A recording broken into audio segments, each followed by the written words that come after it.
OPS அவர்கள் CM பாராட்டு தெரிவிச்சாங்க. அவர் இணைய போறாரா? மீண்டும் திமுக ஆட்சிக்கு வரும்னு சொல்லியிருக்காரு. பாராட்டி பேசியிருக்காரு. இல்ல அதிமுகவுடைய சட்டமன்ற உறுப்பினர், உசிலம்பட்டி சட்டமன்ற உறுப்பினர் ஐயப்பன் அவர்கள் சட்டப்பேரவையிலேயே அம்மா ஆட்சியும் புரட்சி தலைவர் ஆட்சியும் திமுக மீண்டும் ஆட்சிக்கு வருவதற்கு இருக்கிறது. தளபதி அண்ணன் மு.க. ஸ்டாலின் அவர்கள் மீண்டும் முதலமைச்சர் ஆவார் என்று அதிமுக சட்டமன்ற உறுப்பினர் வாழ்த்தி பேசியிருக்கிறார். 3 முறை முதலமைச்சராக இருந்த அண்ணன் ஓ.பி.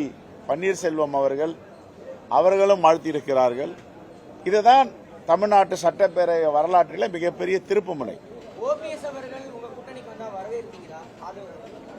ஜனநாயக சக்திகள் யார் வந்தாலும் வரவேற்போம். இதெல்லாம் மாற்று கருத்து இருக்கு. அதை தமிழ்நாடு முதலமைச்சர் முடிவு செய்யணும்.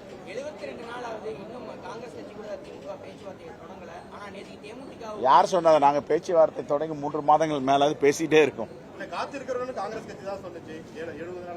அது வேற. சொன்ன காலங்கள் மாறி இப்ப பேச்சுவார்த்தை சுமூகமா நடந்தது.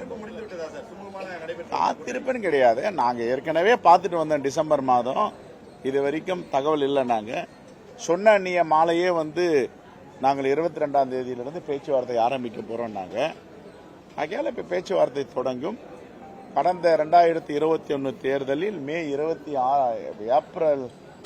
பிப்ரவரி 26ஆம் தேதி தான் இந்த கூட்டணிக்கான பேச்சுவார்த்தை குழு அமைக்கப்பட்டு இருக்கிறது.